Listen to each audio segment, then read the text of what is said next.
to Podbean Amplified. This is your weekly podcast where we discuss latest and greatest news regarding about podcasting, and where we invite industry leaders into a show to discuss how to better amplify your podcast and your voice. This is Shae, and I'm Ericka.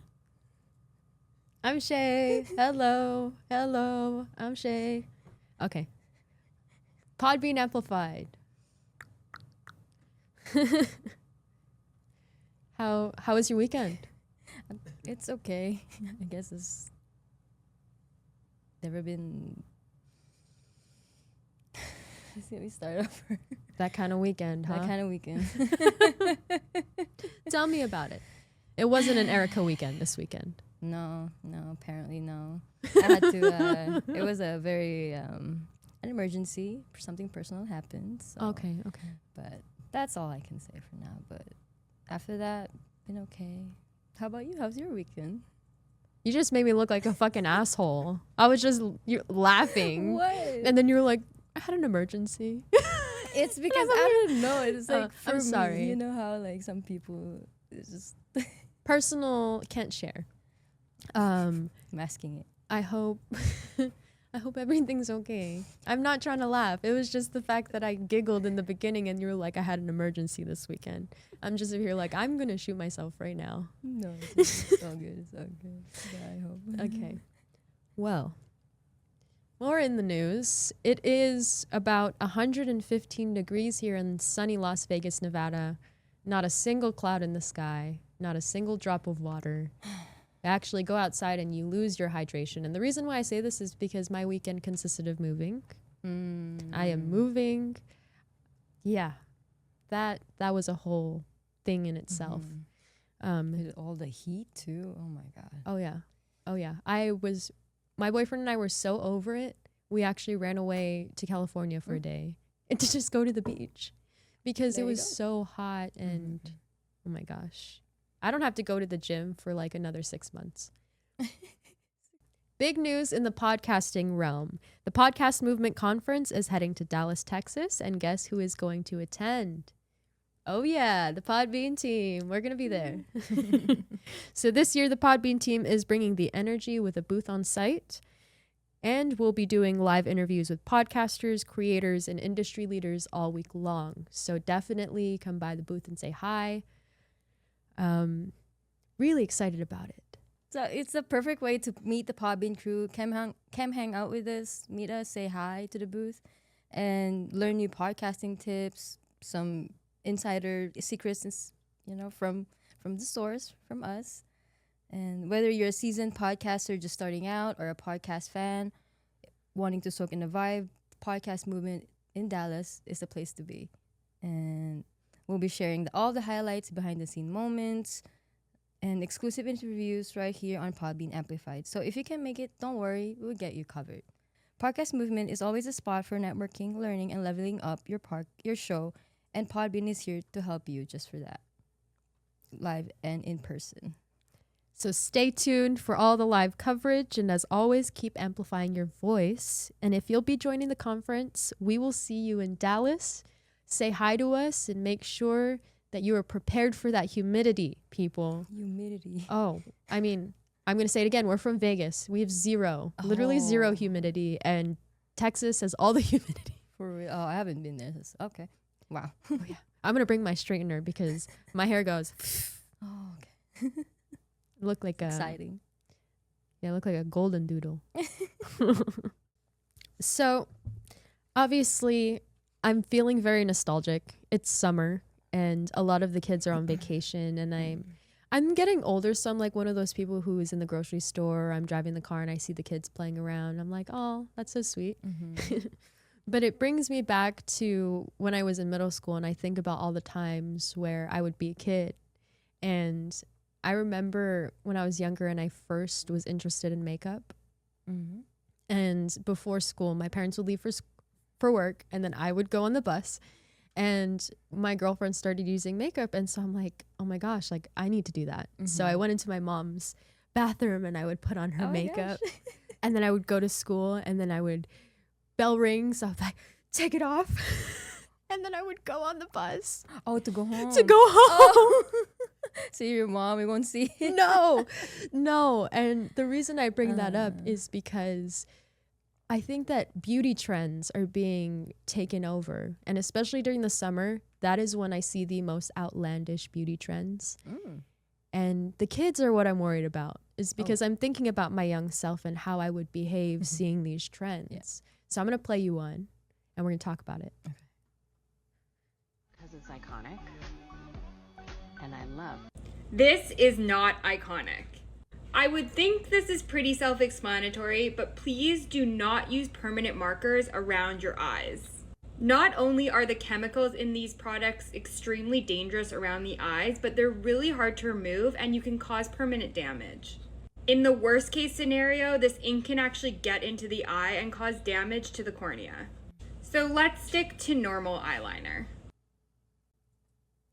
So I wanted a doctor to kind of explain just how terrible it is to use non-makeup on your face. But the new beauty trend is the Sharpie eyeliner was something that went around when I was in high school. Like I knew about that. But the new thing is Sharpie lip liner. Okay. So it's lip liner. Like they're taking red and, you know, dark pink and it stays there. But I'm just like, as an adult, I can make the conscious decision. I know there's a chance that I'm going to go blind, but let me put Sharpie on my eyes, you know? I know there's a chance that I'm going to get dermatitis around my mouth looking like a rash, but let me put Sharpie on as a lip liner so it can stay an hour longer, you know, instead of just going to the bathroom and reapplying. Girls use the bathroom 6 times a day. You can just go and reapply. Yeah. And, you know, but the kids, it's like these adults on social media, because social media is such a huge thing. It wasn't too big when I was younger because Instagram came out when I was in high school. So ways away. Yeah. But imagine, you know, like these young kids are at home or they're doing things like me where you go to school or you do it before school and then you take it off. And it's like, how many kids out there are going to go blind or like get these rashes because they're not thinking? They're thinking, oh, it's a cheaper way or it's a more accessible way to put on makeup. Right. And it's a hack. So it's a cool beauty trend. It's not cool. It's not a good hack for it, you know. It's you pay for something cheap like a Sharpie, but you're gonna pay more in expenses for medical if that's what's gonna happen. Oh my gosh, yes. And please, when I was in high school, I had Wish. We now have Temu or Temu, whatever you want to pronounce it. Potato, Temu, Temu. Please go online and use those knockoff brands that are filled with chemicals as opposed to one that is actually strictly chemicals. Like, I know that people are bougie and they're thinking, oh, I need the ColourPop lip liner, $16, or I need the Huda Beauty, whatever it is. And that crap is $36, whatever. I don't buy those things.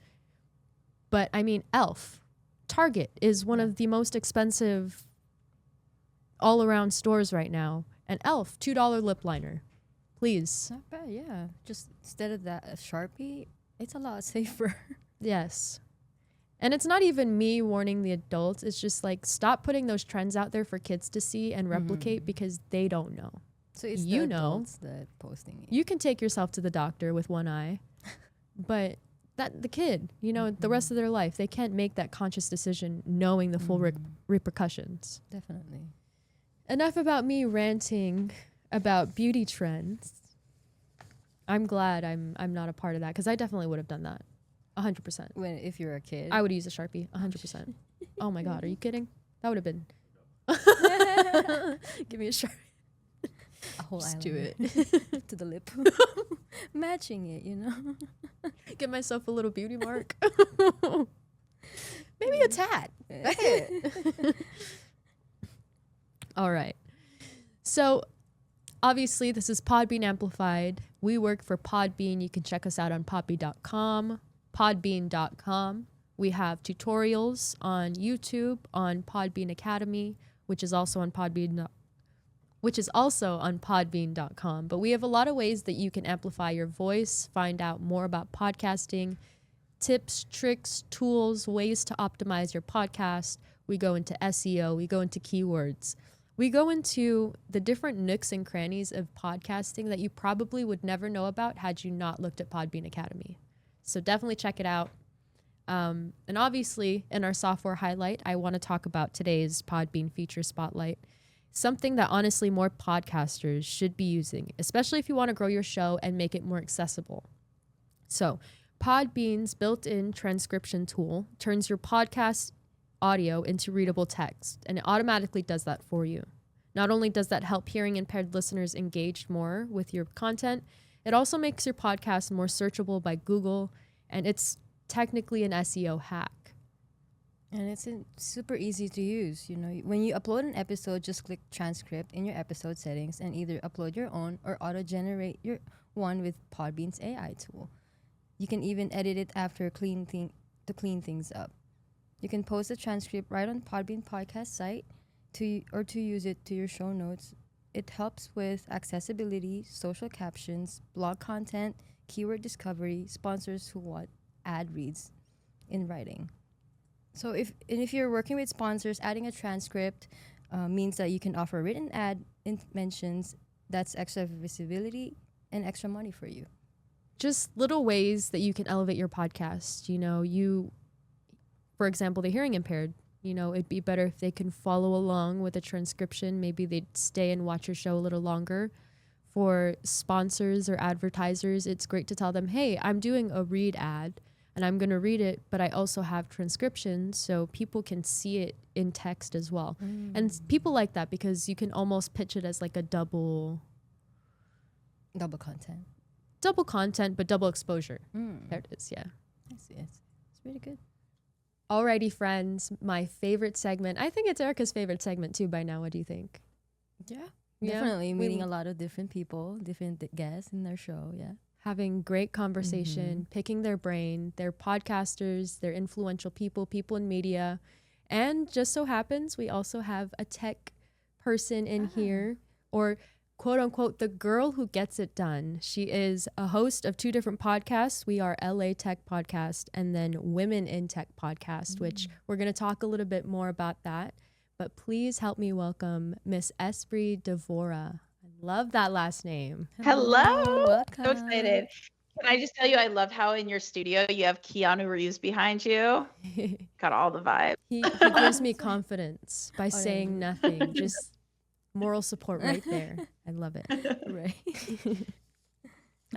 So first of all, thank you for taking the time to join us.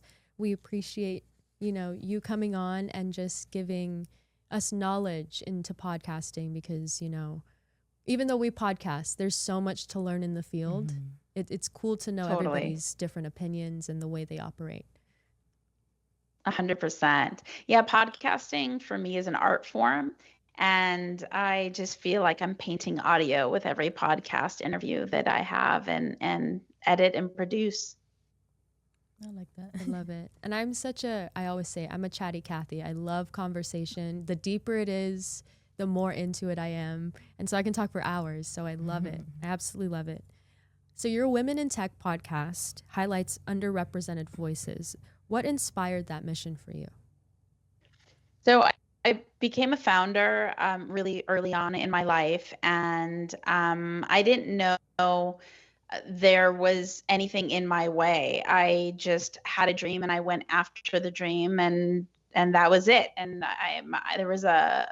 my father had a home office with a computer that I played on. And so when I wanted to build the first action sports social network before social networking was a thing, I just went out and did it. So I raised money, did all these incredible things in my career. And there started to be these women in tech groups. And I thought that was so cool. Other people like me. And when I went to these different groups, a lot of the conversation was how things aren't possible for women.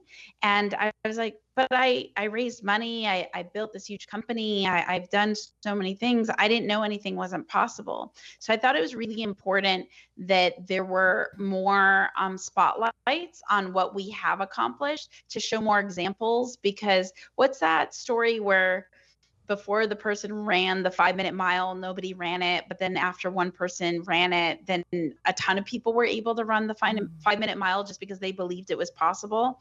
So for me, this podcast is just showing the possibilities so we could expand our belief system and achieve more. That's amazing. I love that. The girl that gets it done. She gets it done. Tell her she can, and she will 10 times faster than you. Nice.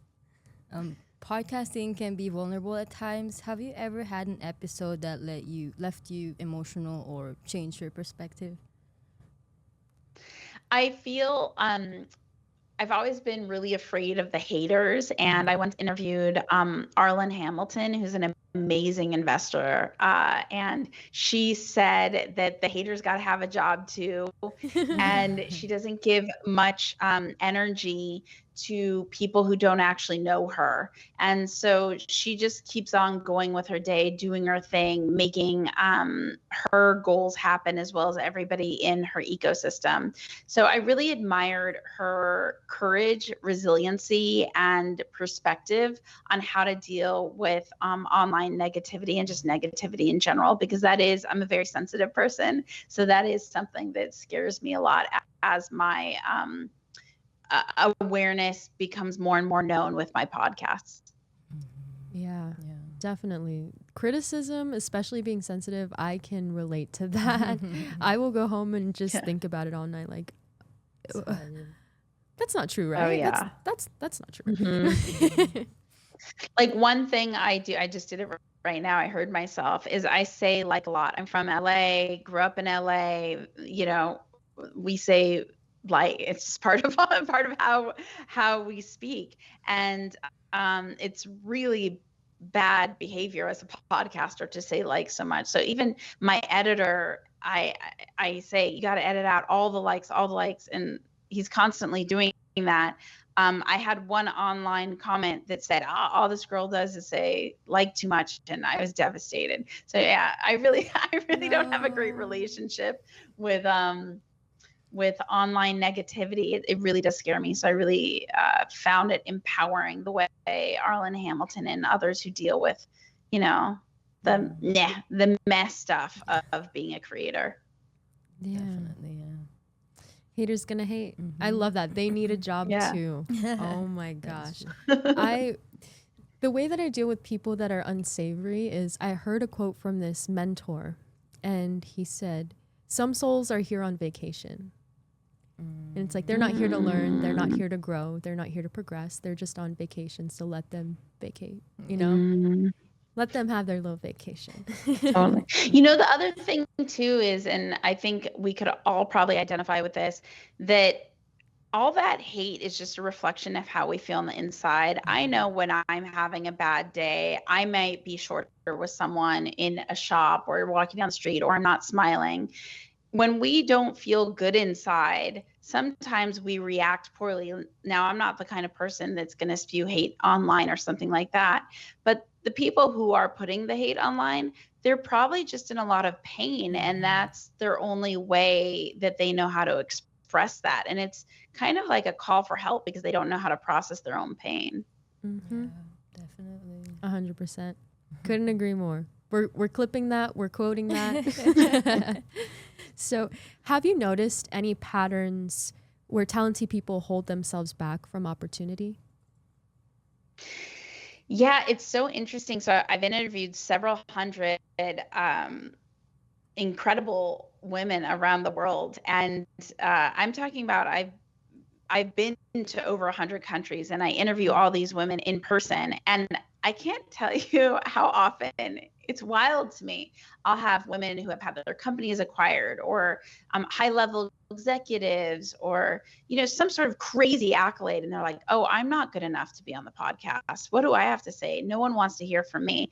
I just think it's really important. My mom says, "Never close your own door of opportunity," and I think a lot of us in our community continually close our own door of opportunity, thinking that we're not enough. And I'm surprised, even when we have so many accolades, that we still continue. Some of us think that we're not enough. So that's a pattern that it has really taken me. Like, there's this this confusion of, why aren't there more women speakers? Why aren't there more women panelists? And in producing events, I'll say men are so much quicker to say yes than women. Sometimes for me to just get one woman to be a speaker takes me going through, I don't know, 20 times the amount of work as to get the guys. And so I think there's a lot we need to do within our community to share our voices on stage, whether that's the podcasting stage or a physical stage. And to take the onus off of like, people don't want our community to speak, but how often are we saying yes to opportunity instead of getting in our own way? Like you said, once somebody does it, then people will believe that it can be done by others. Yeah. More women speakers. And one with 100%. And with the traveling, I get so many times, oh, my accent is too thick, when their accent is just fine. So I've actually only had an accent too thick one time out of all the interviews I've done. And I still try to salvage that interview, but typically they speak perfectly. Awesome. Some people does have like that, especially me. I have like a little thing about like the accent because I'm not here, so I get it for sure. No, I love it. So you've talked about using intuition as a business tool. Can you unpack what that means in your creative work? Yeah, I really feel like our intuition is our oracle. I think, when I first started my career, and I think a lot of founders go through this, they see all these people on stage or these LinkedIn thought leaders, and they're like, those people have the answer. That person has that answer. This author has the answer. But the only person who really has the answer to our life's destiny is ourselves and within ourselves, because you can't replicate someone else's path, and who you are and what you stand for and what's important to you. Only you know that. So how are you going to create the life that you want to create if you're just following someone else's life? And so I think it's really important to pay attention to our intuition as a compass of the right and wrong decisions, because if you listen to 10 different experts all on the same day, those 10 different experts about the exact same topic will all have a different opinion of what is right. So you can't just go to an expert, because how do you know which of the 10 is the right one? So the only right one is the one within yourself. I love that. And that's tough. Yeah. And, it takes people their whole entire life to, really come to that conclusion. So I'm glad that you are a voice for not only women, but women in tech, women in fields where they need more representation. They need I like to say a bestie, it's like, you won't be that person for you, but I'll be there. Like, you can do it. Hell yeah. And you're giving everyone the confidence. I love that so much. I love that you said that, because someone told me something really interesting about the way guys do business versus the way women do business. And they said the one thing they noticed that is a common practice in guys' culture is they talk about one another in meetings, on the golf court, whatever these guys are doing, but they talk about one another. They propel one another. And women tend to not have that same type of conversation. So I think it's really important to be proactive when we're in meetings, when we're online, to proactively support our community so that we all have more eyes on what we're working on. Also, one thing I wanted to say, I made this comment before we started the interview, how, your camera looks like phenomenal and mine looks all blurry. And the reason why this is important for me to say is, so I have an audio podcast. I've always had an audio podcast. I've been podcasting since we started production in, I think, 2013, and it first aired in 2014. I can't tell you the number of times everyone has said, you need to have video, you need to have video, you need to have video. I have a top 1% podcast. I don't enjoy doing video. You don't need to have anything. What you need to do is enjoy your life and have a production process that really aligns with you. Because sometimes what happens, and I've known so many creators over my career, is they do the thing because they think they have to do the thing, and then they quit because they're burnt out because they never enjoyed it in the first place. Mm-hmm. Because I felt so much pressure at one point, I can't remember when it was. Maybe it was during the pandemic, but I tried video for it was 3 weeks or something.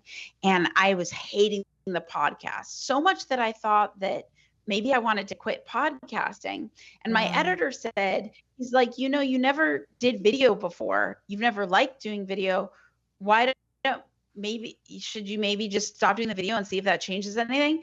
I stopped doing the video. I went back. I was totally fine. It's because I was forcing myself to do something that I didn't actually want to be doing. So just stay true to what works for you. Podcasting is an art form. This is your own creation. It can be a 1-minute podcast. It could be a 1-hour podcast. It could be a 10-hour podcast. It could come out once a week. It could come out once a month. It could come out once a year. This is your art form, your creation, your storytelling. No one can tell you how to create your story. This is all coming from inside of you, of the magic that you want to share with the world.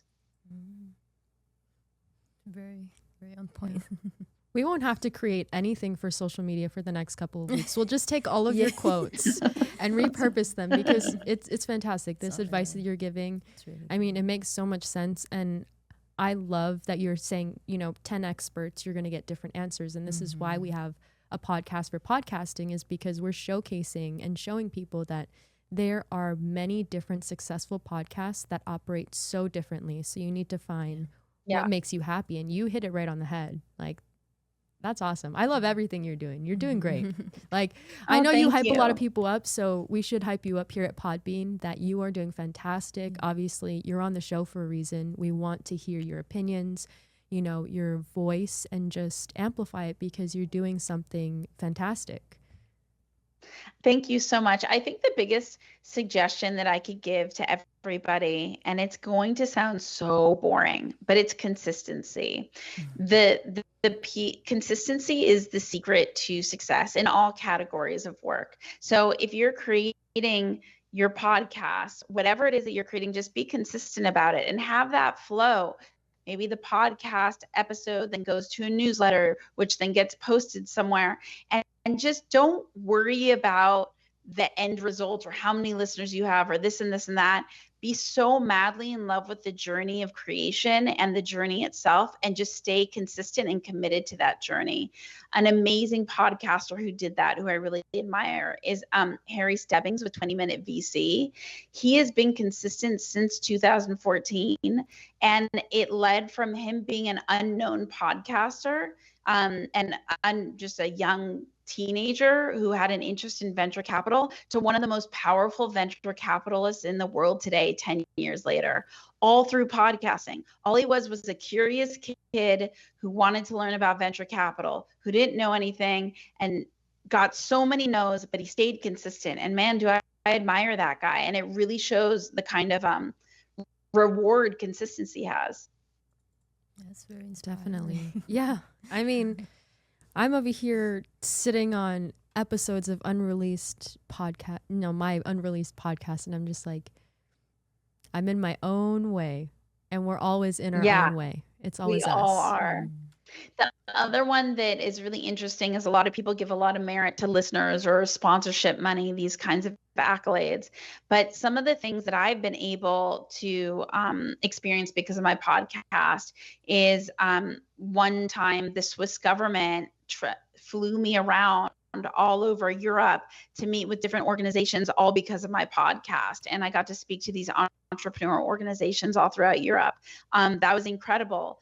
Keynoting with some of the top business people in the world. That was all because of the podcast. So there's so many different kinds of opportunities that aren't sponsorship or listenership. Maybe you meet friends, or what my favorite thing with my podcast is all the philanthropic impacts that I create for community. People have raised money because of my podcast. They found jobs because of my podcast. People have literally moved to Los Angeles because they heard the founder of a company on the podcast wanted to work for that company and flew and totally changed their lives. There's so many wonderful things that happen because you share your voice and you share conversation or you share your art form that aren't just how many listeners do I have and how many sponsors was I able to close. Mm-hmm. Oh, yeah. That's like the highest form of networking. That's amazing. Yeah. But obviously, we would love to know what you have going on. Please shout yourself out. Tell us any projects you have coming up, something exciting that you're going to release in a newsletter, or maybe a sneak peek of something? Sure. I have a very hard time with self promo, funny enough. So pushing myself right now, I'd say one, say hello, Espree at hey.com. It's ESPRE at HEY.com. I just kicked off. I haven't even really shared it yet. I'm doing these ambassador-led tech walks all throughout Los Angeles to have meaningful connection with community that's not networking. It's really comfortable, atmospheric, and they're moderated conversations with introductions. So if you go to latechwalks.com, it's like Los Angeles, latechwalks.com. You could see that if you want to check that out, if you're in LA or know somebody in LA.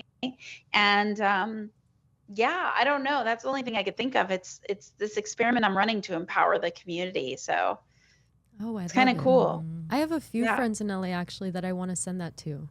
So awesome. Maybe and if they want to lead hi. a tech walk, let me know. Like definitely connect with me on LinkedIn. You can just find me /Espree. It's my first name on LinkedIn. And shoot me a DM. Like, I'm trying to make sure.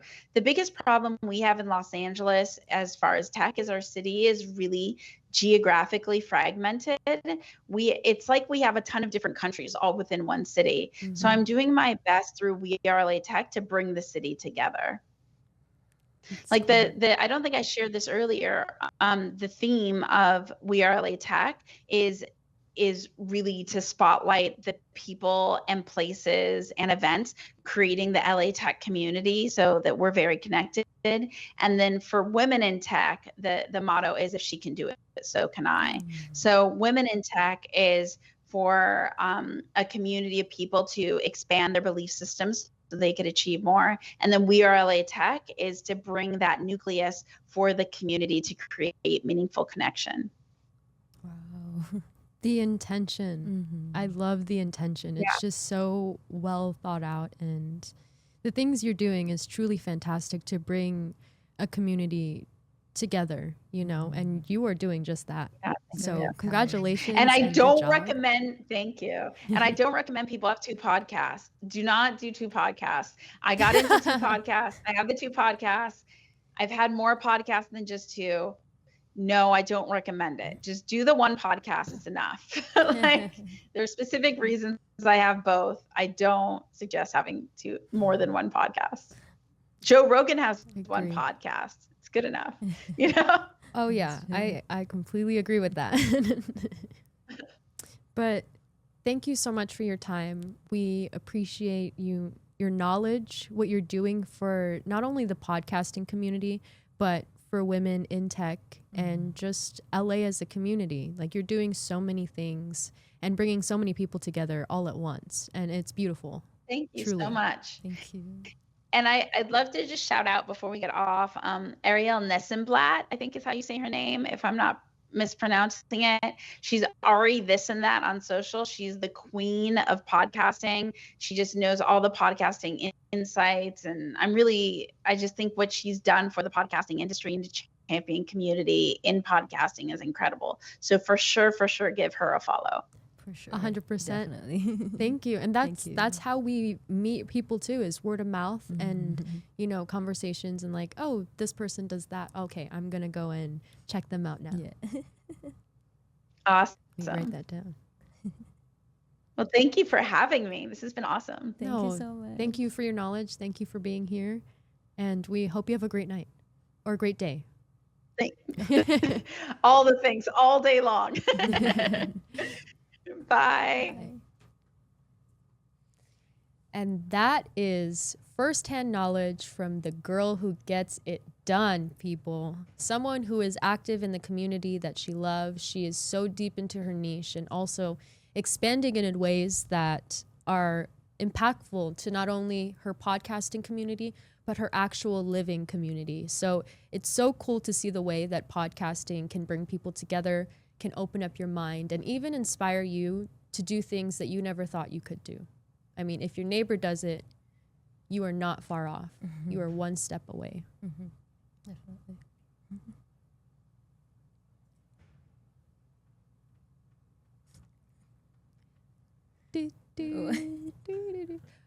this has been Podbean Amplified. Thank you for tuning in. We look forward to our guests next week. And as always, check us out on Podbean Academy, podbean.com, YouTube, Spotify, iHeartRadio, Podbean podcasting site. Download our app. We have over 2 million, probably 3 million downloads now. So we're up there. Wow. We're up there. And we want to thank you for watching Podbean Amplified, because without you watching, I would not have a job. Seriously.